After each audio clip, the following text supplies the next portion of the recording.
When women are negotiating on behalf of their team or their family or someone else, they negotiate equally effectively, frankly, if not more, right?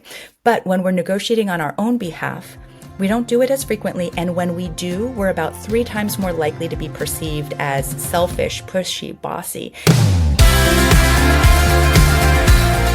What would happen if we just told the truth? Welcome to TruthWorks, where we dig into the nitty-gritty of leadership and work. And what needs to change. I'm Jessica Neal. And I'm Patty McCord. Our journey together started in HR, but trust us, it's evolved into something wild, honest, and well, a bit rebellious. So throw out the handbook. We're here to redefine rules to work for us, not against us. Let's dive into another episode.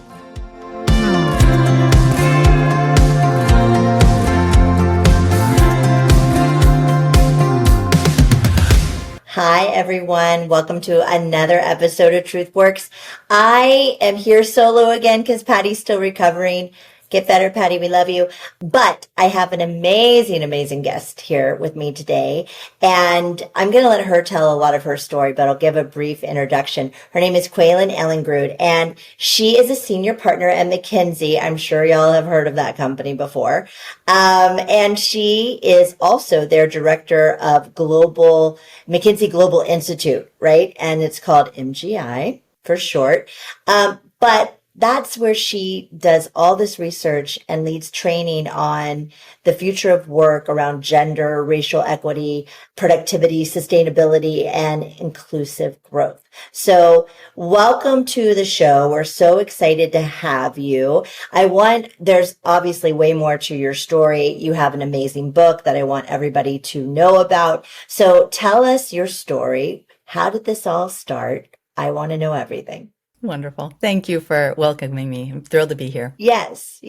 The story of the book really started 12 years ago, and I'd been doing a lot of research on gender equality really around the world and looking at the relationship between women in the workplace and how they were progressing, or in some cases not progressing, and how that was related to societal progress on gender equality topics.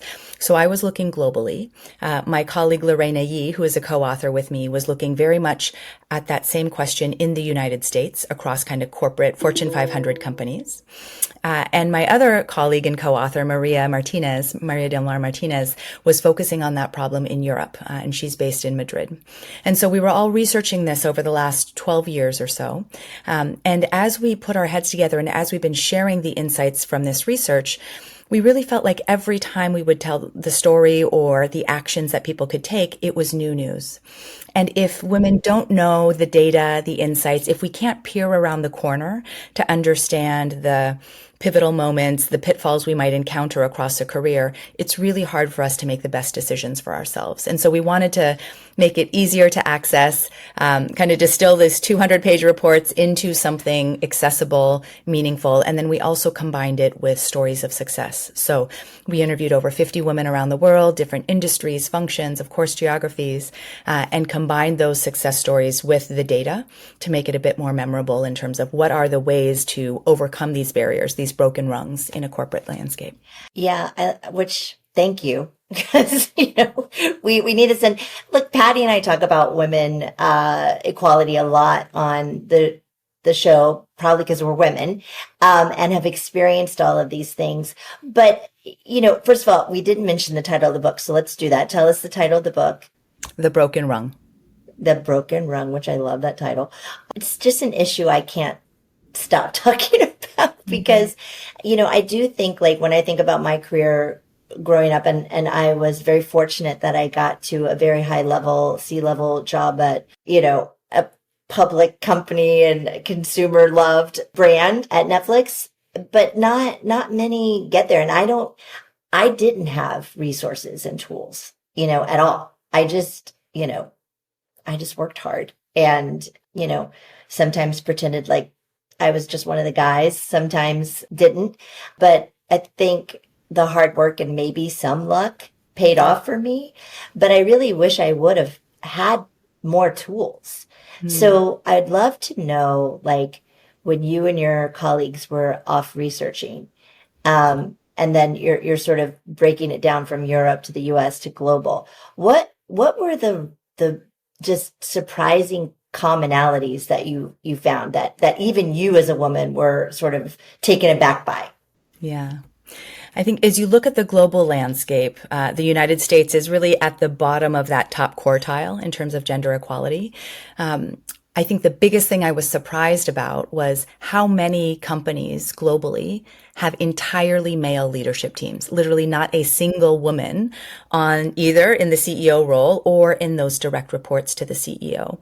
And it's just a shocking number of companies. I think in the United States, it's about 7% of companies have entirely male leadership teams. So kind of that top 10 or so people, CEO, and 10 or so direct reports in the C-suite. But as you go across the globe, there's actually a number of countries with actually even half, right? So in India, 50% of the companies have entirely male leadership teams. In Japan, about 43% of them. In France, even 24% of them. So I was just shocked at how many companies are, led entirely by men with not a single female voice at the table. And frankly, even one female voice is not enough, right? There is this tipping kind of point effect where we need at least, 3, 4, real. Is that the tipping point? I think something around that 30% tends to be the tipping point. And it depends on, is it a board of directors that we're talking about? Is it a leadership team that we're talking about? I think below 30%, I really haven't seen great representation. I think whenever we're expecting a woman to represent the views of all women on, a 10-person leadership team, that's just impractical and not humanly possible. When we get to 3 or more, that is when across different research, I have seen more of that diversity of thinking, more you represent your perspective, I'll represent my perspective, and we'll all get to a better answer because we bring different backgrounds and assumptions and we're going to mix it up. And that's the whole point of diversity, right? Bringing those different perspectives to the problem so we can solve tough problems in a better way. Yeah, no, I mean, I've often been the only woman in the room on a leadership team. And I remember when at Netflix, I was the only woman C-level for, I don't know, a bit of time. And then we hired another woman who was our chief communications officer. And I felt different in the room because she was there. Like it really did. It changed things for me. I'm not convinced it changed things for the rest of the men, but it did change things for me. Like if I felt like they heard me more because she was in the room, but I also felt like we were saying similar things that were different than what they were saying. Yeah. And so the dynamic changed, Shifted, at least for the better for me. Yeah. But I didn't realize how much of a difference it was going to make. Yeah. Yeah. And I think there's power in that allyship and partly a shared perspective and kind of patterns that everybody can start to see of, it's not just one person thinking this. This is probably a broader pattern and maybe we're missing something there. Yeah. And then adding women into these top level roles, I'm sure you have more data than I have, but it's changed a bit. There's more. But the change is very slow and there's not a lot more. It's absolutely not a lot more, Jessica. So right now in the United States, women are 29% of C-suite. So direct reports to the CEO, 29% of them are women. And even that belies a bit of the balance of power because as you described in your CHRO role at Netflix, Chief Communications Officer, women are much more likely to be the head of a support function, which is a critical role, but we also need women to be playing heads of big business units, right? Leading big P&Ls. Because for Fortune 500 CEOs, when they're promoted from within, every year between 99 and 100% of them are promoted from either running the biggest P&L or the second biggest P&L or that COO role kind of cutting across everything. But it's rare that we have the head of a support function promoted into that CEO role. And at one point, we had, I think, 5% of Fortune 500 CEOs who were women. Then it was 7% for a brief moment, then 8%. Now for, a brief moment in time, we've been at 10%. But if we ever want to break through that 10% female CEO ceiling, I think we have to not just have support function leadership, also add to that profit and loss kind of business leadership roles. Interestingly, at one point in time, we had more CEOs named John than we had all female CEOs put together. No, I know it sounds like a joke, but it's not.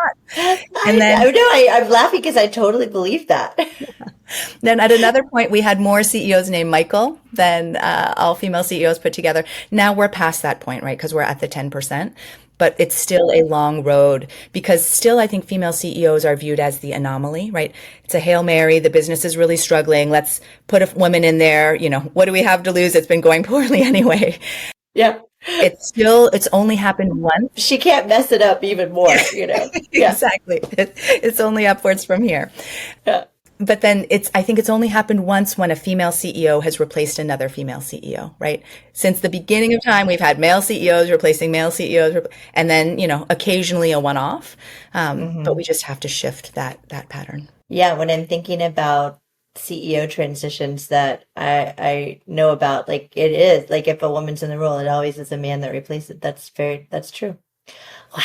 This is just, I don't know. Okay. So, it just hurts my heart.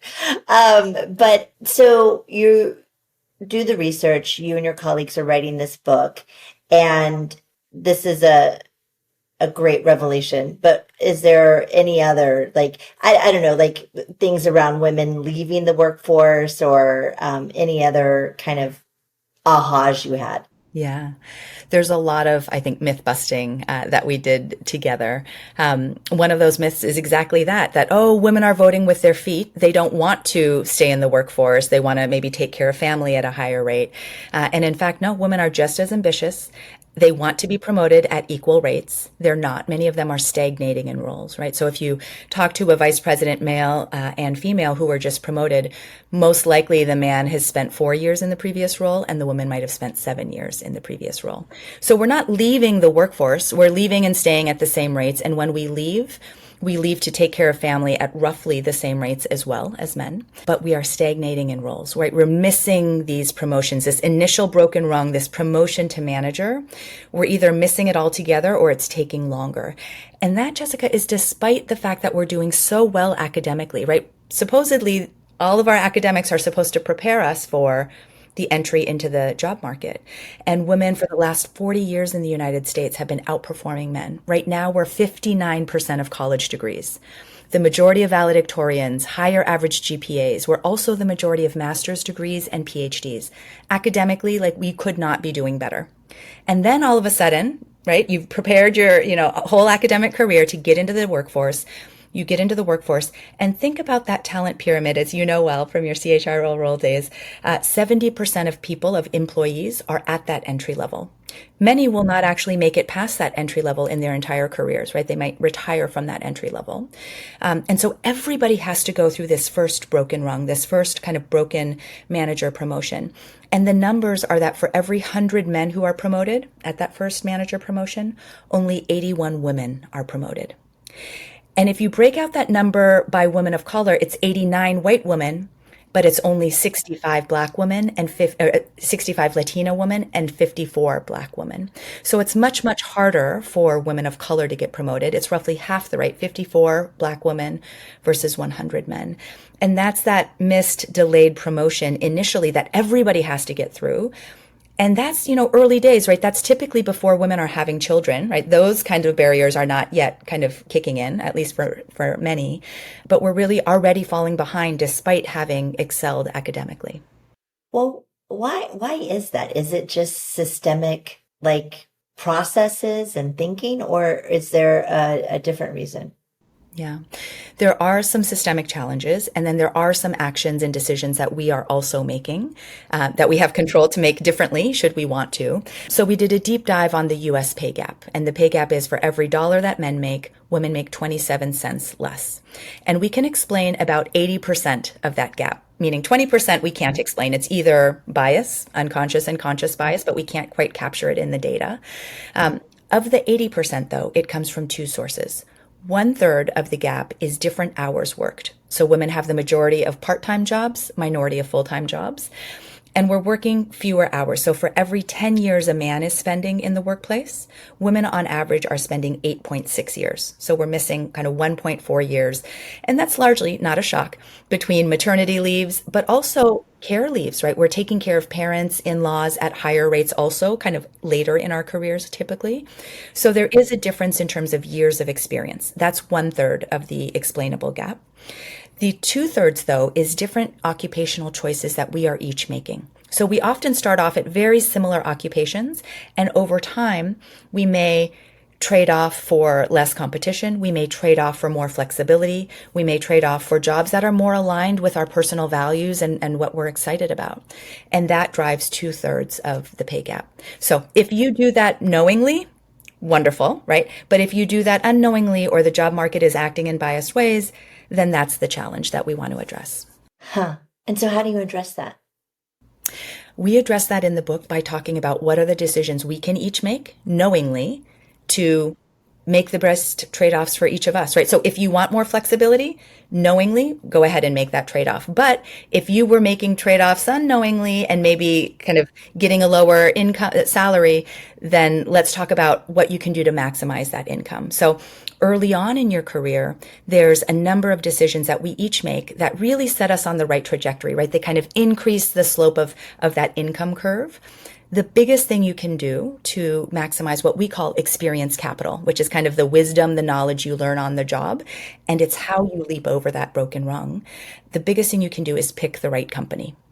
And the right company has a few characteristics. In the data, number one, they invest in your learning and development, right? So they expect ongoing growth and they invest in that, whether digital learning or other types. Two, they support cross-functional rotations. So you're not going to start in a role in HR or finance or any other group and end there 35 years later. You might start in HR, go over to finance, go over to the business, right? But you're rotating and you're growing and learning skills from lots of different groups and different perspectives over time. And that stretches you and builds what we call experience capital. And then third, the right company will have a very clear and effective strategy. So you can tell, is it Netflix? How are they doing relative to competitors and innovating and financial results?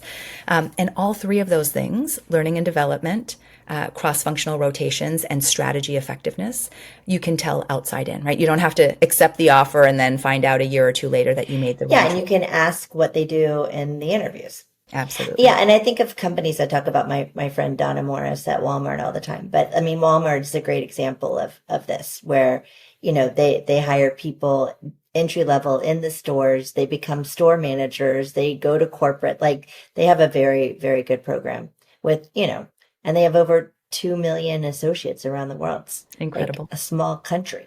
Yes.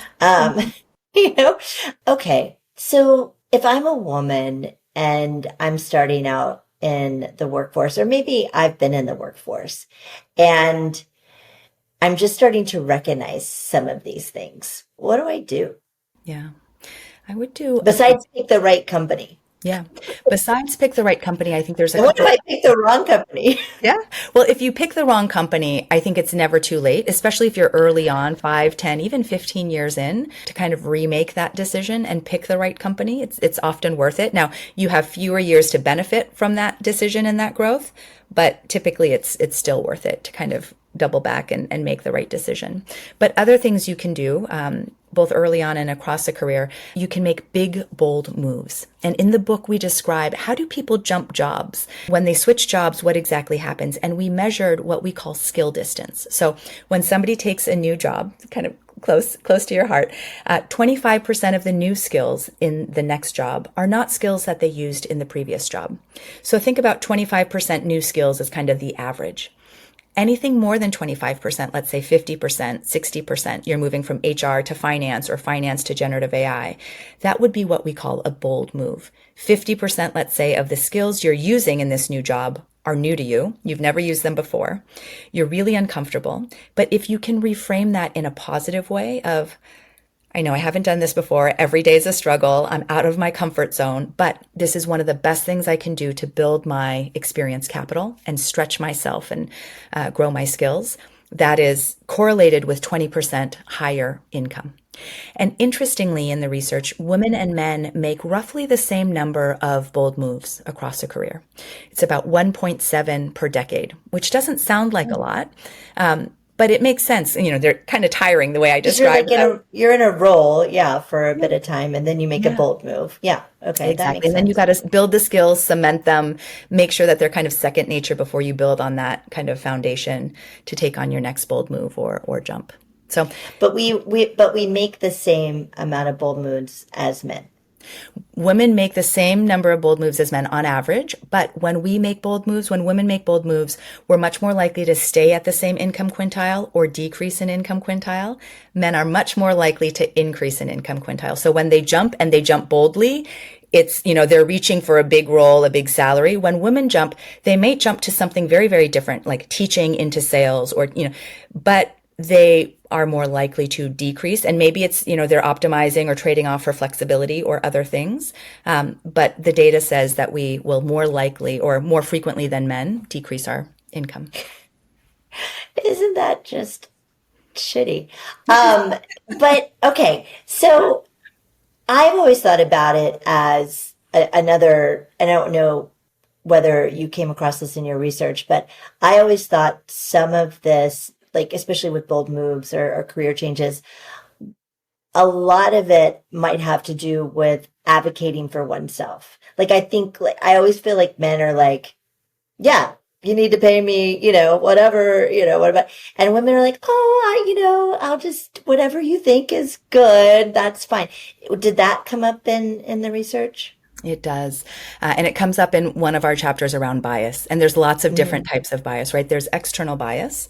When you see me, what do you think? When I tell you I have 3 children, what do you think? But also, what have I internalized about the notions of women and family and women in career?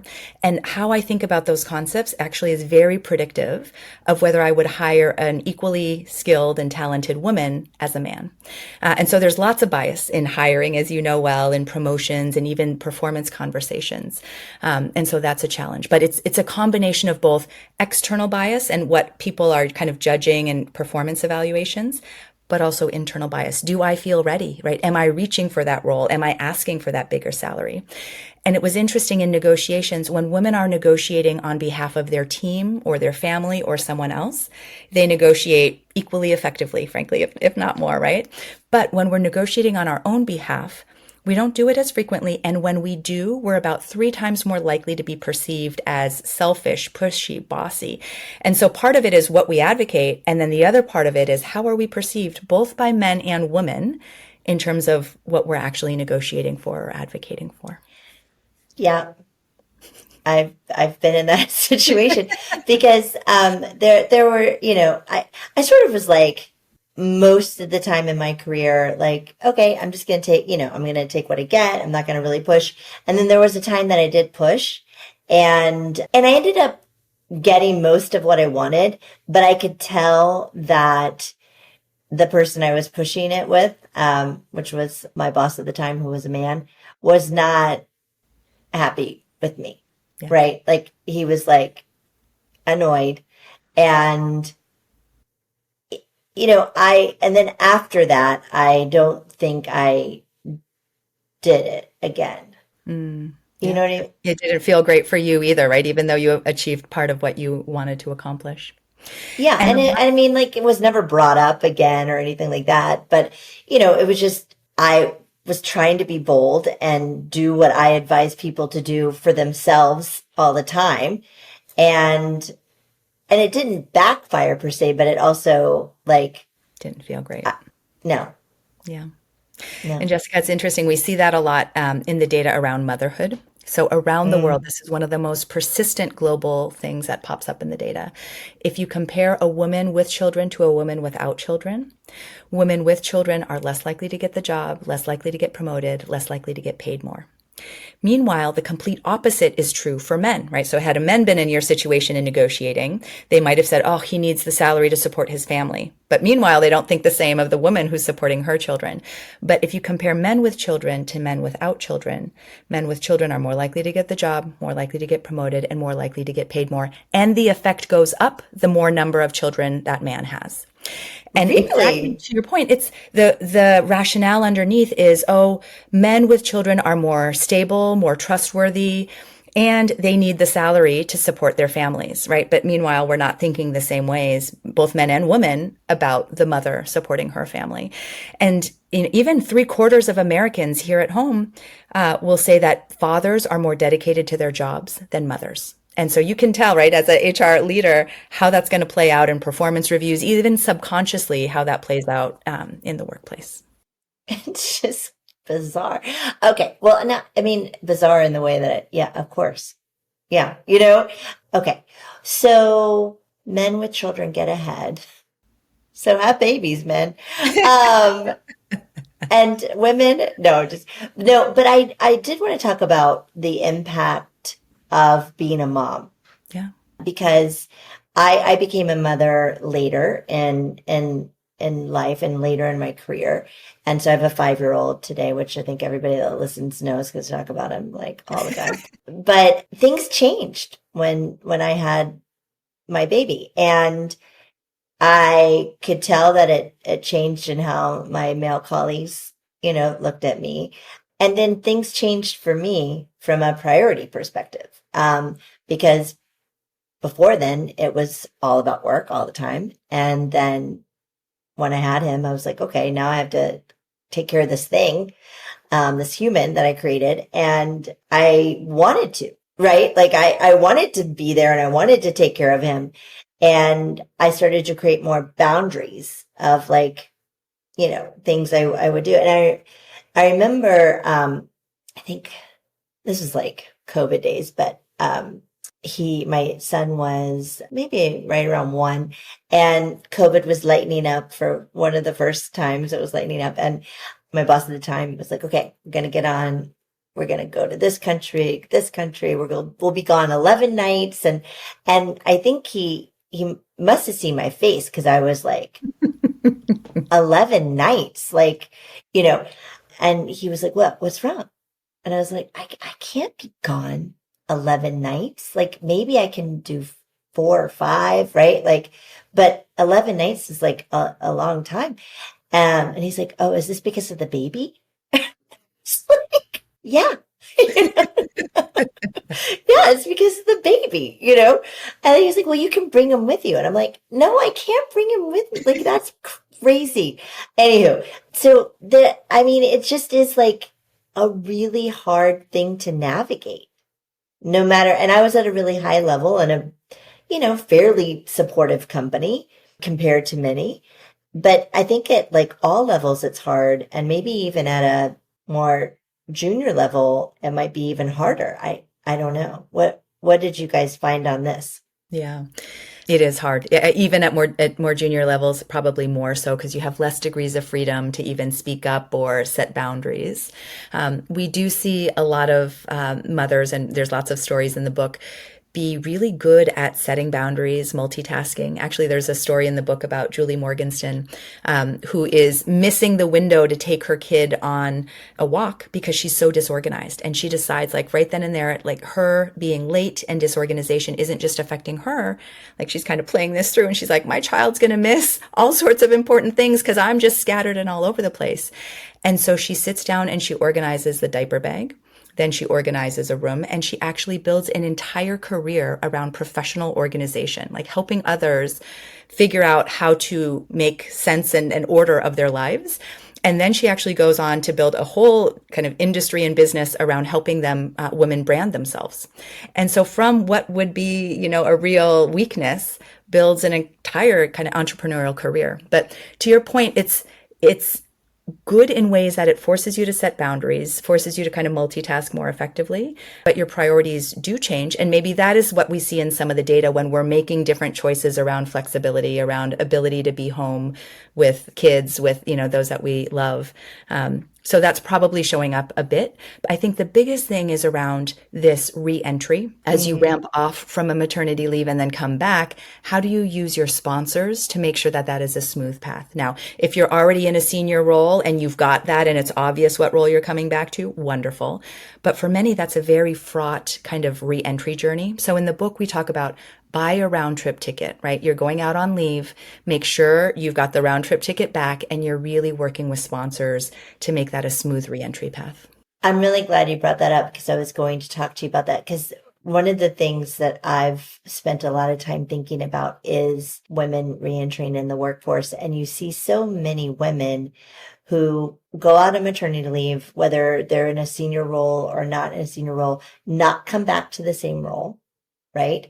Or like, and demoted in some ways, right? Because they come back, their role's not available. Maybe it was more senior, but they have this other role. Or they might even get laid off or let go during this maternity leave. And, like companies like Netflix, like we extended maternity leave to be much longer. I don't actually know if that's helpful or not, because I think the longer you're gone, and I want you to kind of get into this round trip ticket thing, Yeah. that round trip gets more fuzzy, Yeah. you know? And so women are taking more time off on maternity leave, which is great because you get more time to be with the baby and do the things. And let's face it, like what your body's been through and recovery and every birth is different. But then you're out for a long time and you come back and the whole world has changed. Yeah. Right? Yeah. So what is your advice there? What did you and your team find out about that? And talk to us more about this round trip. Yeah.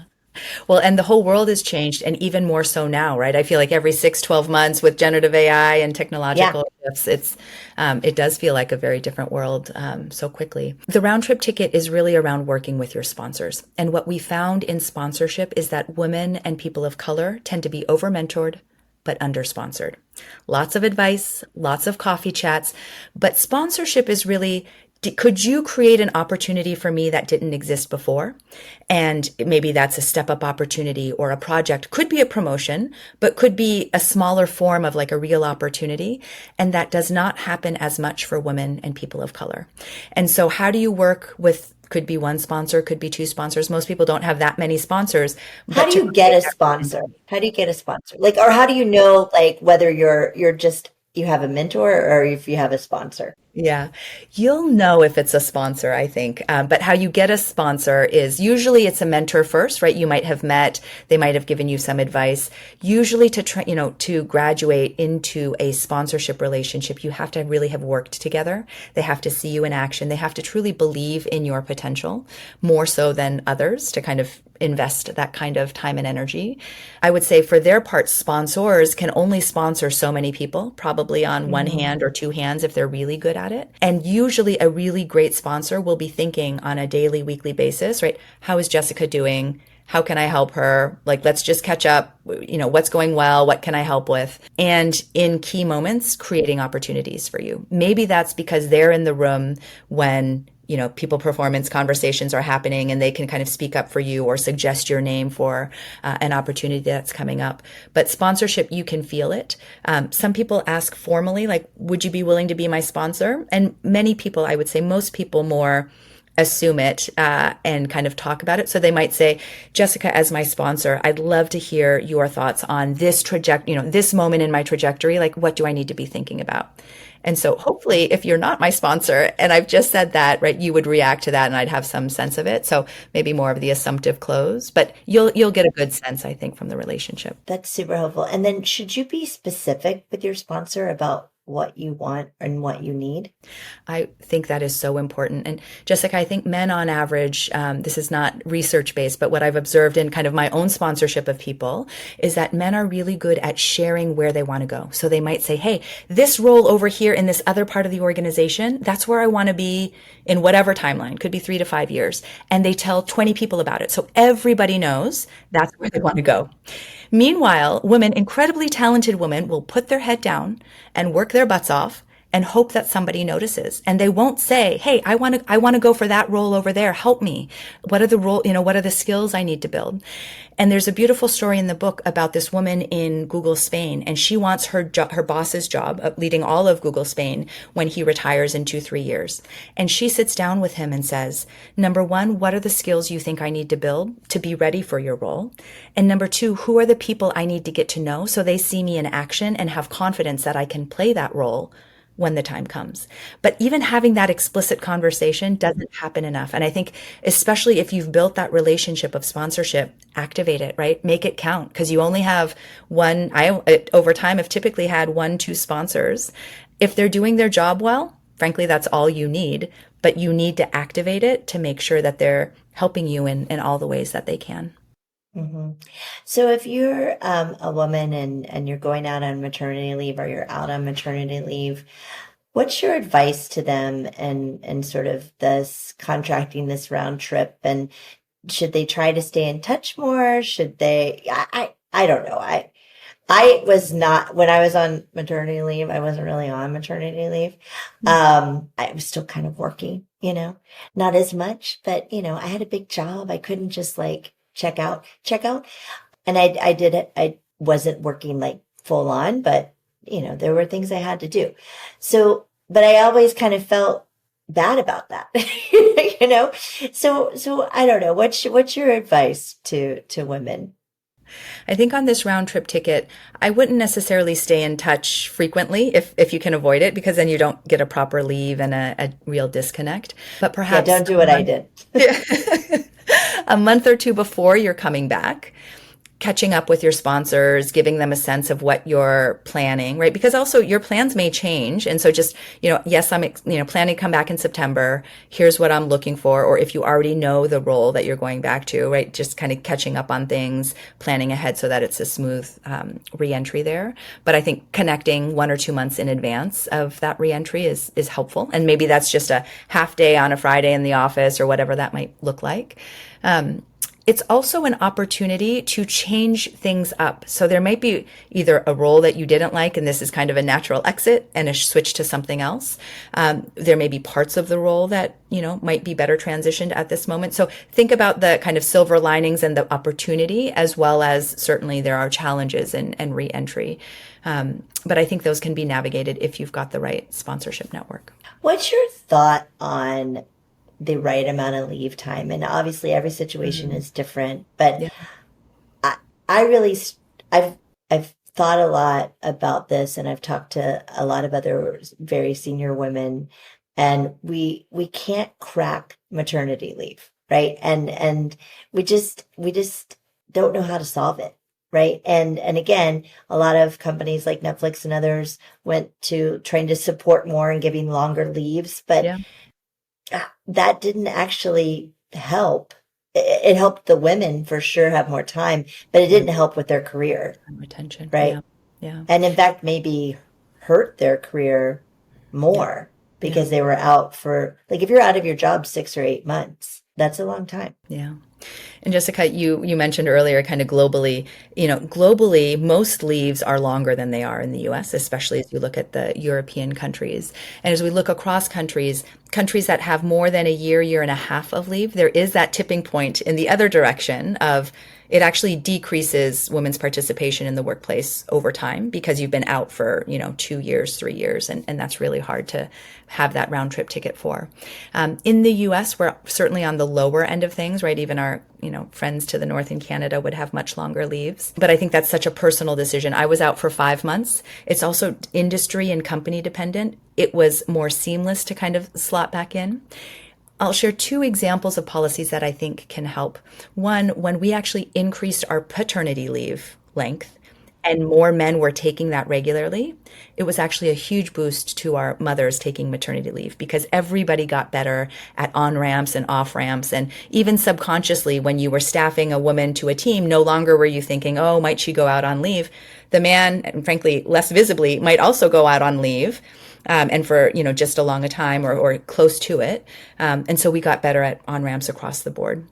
We also have innovated, or I've seen some innovations around kind of on-ramping that round trip ticket and what's the support around the woman as they come back. I'll share the example at McKinsey. We actually halved our high performer attrition through a program that kind of financially supported women to find in-town situations so they didn't have to travel 11 nights or even 4, but also coaches, outside coaches, internal coaches and buddies of other mothers who'd recently gone through it, and other kind of support programs. And so that helped us actually, I would say, pretty dramatically decrease our attrition there. But it's an ongoing challenge of how do we support it at this critical moment and make it worth it to rebuild inside when you could also go outside and start a new job, right? And I think that's always the comparison or the trade-offs that people are evaluating. Yeah. What I love about the book that you all wrote is that it is so accessible and practical. Like these are just, I don't know, I just wish I would have had this when I was like, young in my career, but I didn't. Because I still things turned out great for me, but I am like, well, just imagine if I would have thought about it that way. Like, that could have been so helpful.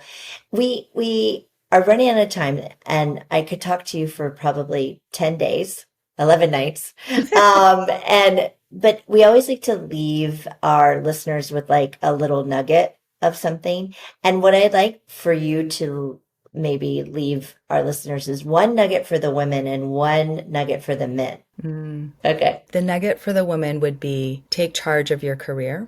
Peer around the corner of what are the pitfalls you might have to overcome, and just understand the data and help yourself kind of navigate that path well. But kind of take charge of your career, because nobody else is going to take charge in quite that same way and advocate for you. That's so true. For the men, it would be a great ally, right? Be a great ally is not just reacting to negative situations, but proactively creating positive ones, right? Sponsor a woman, sponsor people who don't look like you, and be just a proactive ally, whether that's in a meeting, when you see something, in a performance conversation, when there's an opportunity to suggest somebody who might not be an obvious candidate for a role. Be an active ally. I love it. I love it. Okay. Will you join me in a career confession? I'd love to. Okay. Here's the context. I look at my leadership team and realize most of the promotions are going to the same types of people. I know there's real talent in the organization that isn't being recognized, but I often don't see it until those people get frustrated and leave. So here's the question. What's one practical step leaders can take to uncover and support overlooked talent early before they walk out the door? That's a good question. It's a fabulous question. And I would say a couple things. I think organizations can implement sponsorship efforts. We were talking about the importance of sponsorship and networking. But sponsorship, I've seen one organization, the CEO sponsored 5 diverse leaders at that C-suite. And they weren't just women, right? Diversity of all shapes and sizes. 5 people to kind of sponsor 5 at the next level, and those 25 likewise, kind of cascading across the whole organization. And I think that's an opportunity to identify leadership in different styles and different formats, kind of elevating that, but kind of creating more natural connections as well. I've also seen in some cases, leadership teams actually consciously broaden the successful leadership style that is recognized and rewarded.